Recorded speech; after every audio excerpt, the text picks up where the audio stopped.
The day I got kicked out didn't feel loud. No shouting. No scene. Just final. My dad stood in the doorway with his arms crossed. Not angry. Not even frustrated. Just done. "You're 18 now," he said. "Time to figure it out." I waited for something else. A follow-up. A condition. A delay.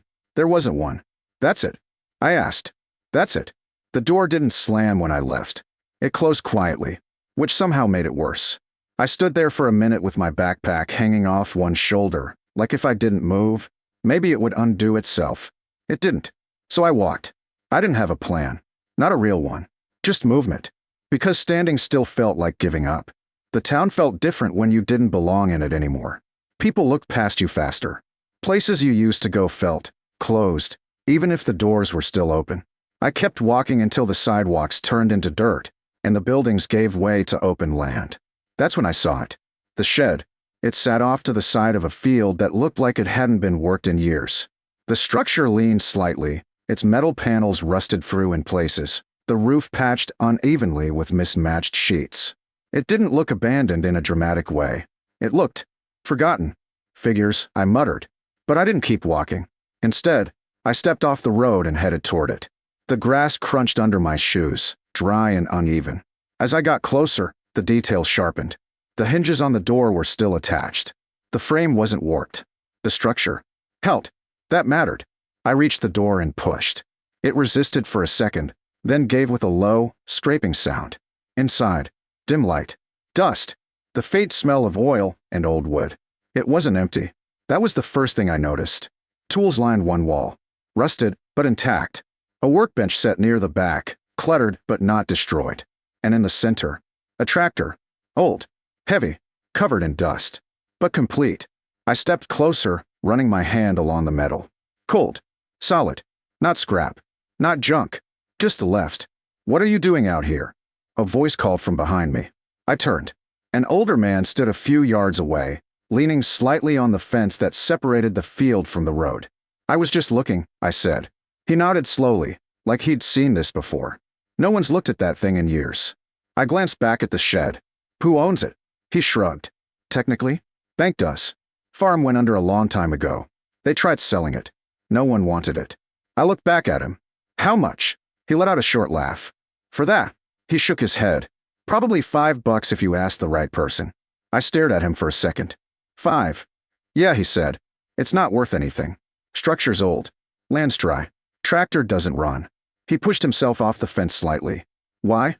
You thinking about buying it?" I looked back at the shed. The rust. The silence. The way it stood anyway.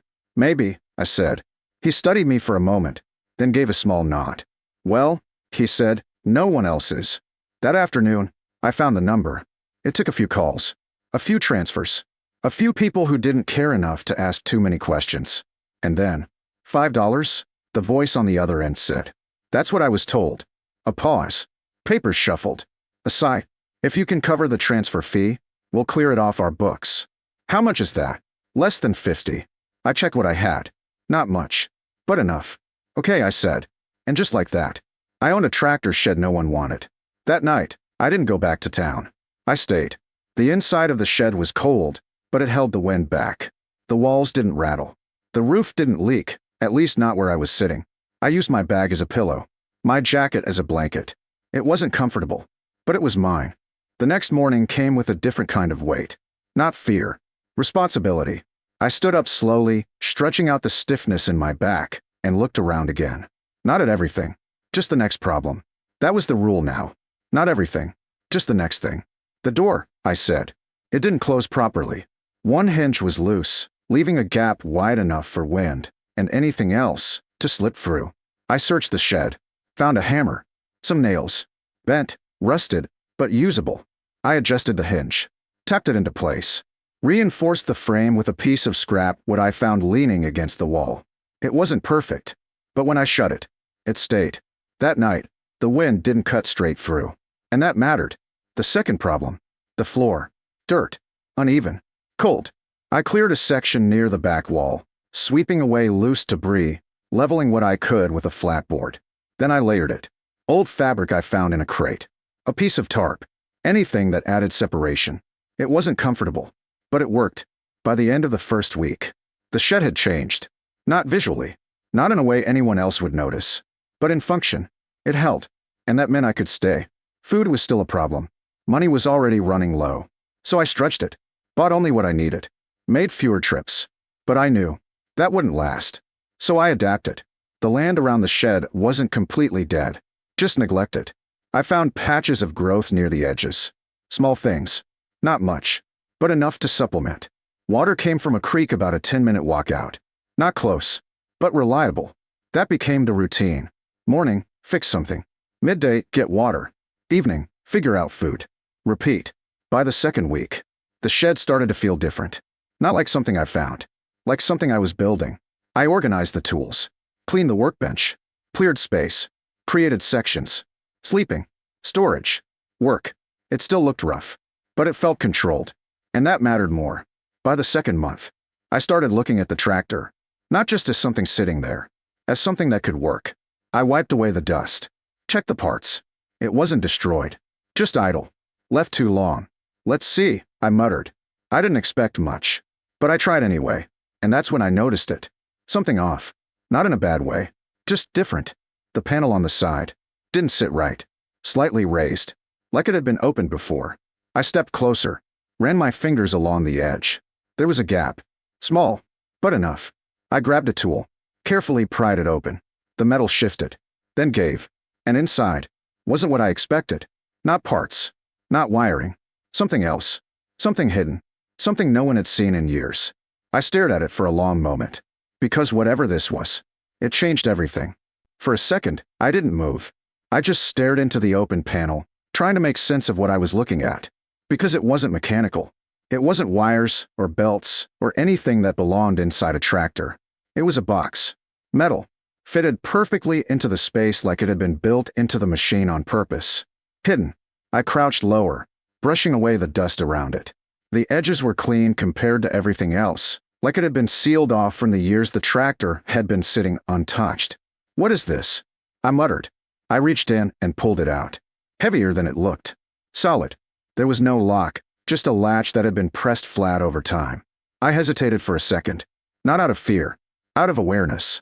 Because this, whatever it was, didn't belong to the story I thought I was in. Then I opened it. Inside. Bundles. Wrapped. Stacked tightly together. I stared. Didn't touch anything at first. Just looked. Because my brain needed a second to catch up. Money. Old bills, tied together with worn bands. Packed tightly into the box like someone had meant for it to stay there. Hidden. Forgotten. Were never meant to be found. I picked one bundle up slowly. Unwrapped it. The paper was aged but intact. Real. Not fake. Not damaged. Just waiting. My chest tightened. Not from excitement. From understanding. This wasn't random. Someone had put this here. Carefully. Intentionally. And then never came back for it. I sat back on the dirt floor, the open box in front of me. The shed around me didn't change. Still rusted. Still quiet. But everything was different now. Because I wasn't just surviving anymore. I had options. And auctions changed everything. But I didn't rush. Didn't grab it all and leave. Didn't run into town or spend anything. Because that wasn't how I got here. And it wasn't how I was going to lose it. I closed the box. Carefully. Slid it back out of sight. Then sat there for a while longer. Thinking. Because panic burns things fast. And I needed this to last. The next day, I worked. Like nothing had changed. Fixed the door again. Reinforced the wall where the metal had started to thin. Organized the tools better. Cleaned the workbench. Because if I acted different, I'd lose control. And control was everything. Over the next few days, I used a small amount. Just enough. Bought proper food. Basic supplies. Things that made sense. Nothing flashy.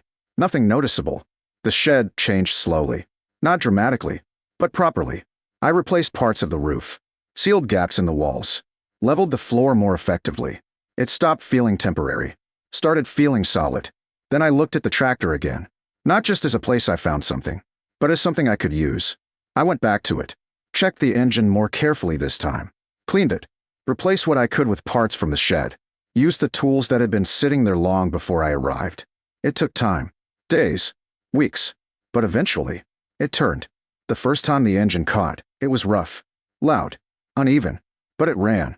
And I just stood there, listening to it, letting the sound settle into the space. Because that sound meant possibility.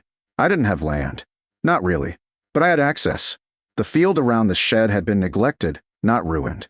So I started small. Cleared a section. Tested the soil. Worked it by hand at first. Then with the tractor once it held steady. It wasn't perfect, but it worked. And that was enough. Weeks turned into months. The shed, once rusted and ignored, now stood differently. Not new, but alive. The land around it followed. Not fully restored, but active. Productive. I sold small amounts at first. Nothing big. Just enough to create movement. Consistency. People noticed. Not right away, but slowly. There's someone working that old place. He got that tractor running. It's not dead anymore. The word spread the same way everything else had. Quietly. Steadily. And that made it grow. By the 4th month, I wasn't just getting by. I was stable. The money from the box. Still mostly untouched. Used only where needed. The rest. Saved. Because it wasn't just about having it. It was about what I could build with it. Then, one afternoon, a truck pulled up. Clean. Newer than anything that had been on that road in years. A man stepped out. Well-dressed. Out of place. He looked at the shed. Then at the field. Then at me. "You running this?" he asked. "Yeah," I said. He nodded slowly. "I've been hearing about it." I didn't respond. Just waited. He stepped closer, looking over the tractor, the work, the changes. "You brought this back," he said. "It was already here," I replied. He smiled slightly. "That's not the same thing." A pause. Then, "This land," he said, "it's part of a larger area we've been looking at. Agricultural redevelopment." I stayed quiet, listening. "We're not interested in taking it," he added quickly. "We're interested in working with people who've already made it functional." I glanced back at the shed, the structure, the workbench, the space I built, then at the field, then back at him. "I'm not giving it up," I said. He nodded. "I wouldn't ask you to." Another pause. "I'd like to partner," he said. "Expand what you've started." The words landed slowly. Because just months ago, I had nowhere to go. Now, someone was asking to build with me. Not take. Build. I looked around again. At everything that had changed. Everything that held now. Then back at him. "We don't rush it," I said. He smiled. "That's a good answer." He handed me a card. Then stepped back. "I'll be around," he said. And then he left. The truck disappeared down the road, the sound fading into the distance. The quiet returned. But it wasn't the same quiet. It wasn't empty anymore. It was full of something else. Possibility. I stood there for a while longer, then turned back toward the shed. Stepped inside. The space looked the same. But it wasn't. Because now, it wasn't just somewhere I stayed. It was something I built. Something that worked. Something that mattered. I glanced at the tractor. The panel still slightly loose. The box still hidden inside. Not as an escape, but as a foundation. I didn't need to run anymore. Didn't need to look for something else. Because the thing I found, the thing everyone else ignored, had already given me everything I needed. And whatever came next would be on my terms.